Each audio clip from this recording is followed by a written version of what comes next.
কিন্তু কি করব বলেন, সে সব সময় মোবাইলে মেসেঞ্জারে বিদেশি লোকদের সাথে কথা বলবে, যাকে জীবনে দেখি নাই তার সাথে ঘন্টা পর ঘন্টা কথা বলতেছে, এখানে ওইখানে যাচ্ছে, যেটা আমার পছন্দ না। বাজারে যাবে, বান্ধবী বাসা যাবে, বন্ধুর বাসায় যাবে, তাও আবার আমাকে ছাড়া একা একা।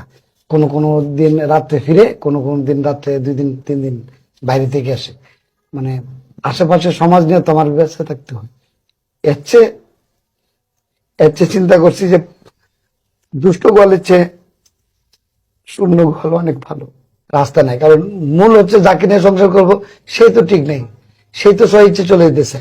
আর আপনিই বলেন, কেউ যদি স্ব ইচ্ছা না থাকতে চায় তাকে কি জোর করে রাখাটা কি ঠিক? উনি দেখো এই মেয়ে মানুষের মতো কান্না করতেছে, যেখানে কান্না করার কথা তোমার।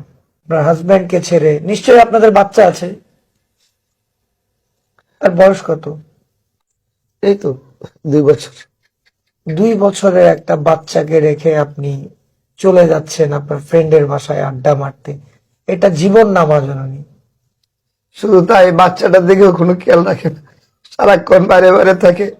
তাহলে কি আর করার, যেহেতু আপনারা সিদ্ধান্ত নিয়েই নিয়েছেন, নেন মা জননী, সিগনেচার কর।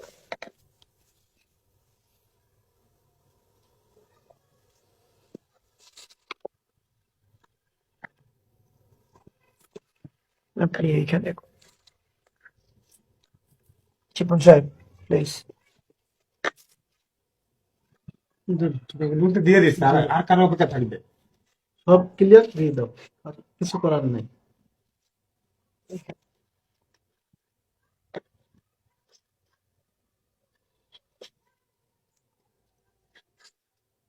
হৃদয় বিদারক ঘটনা।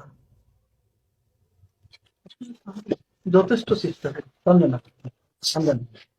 তাহলে আপনাদের আজ থেকে ধর্ম শরীয়ত মোতাবেক আপনারা স্বামী স্ত্রী নাই। স্বামী স্ত্রী না,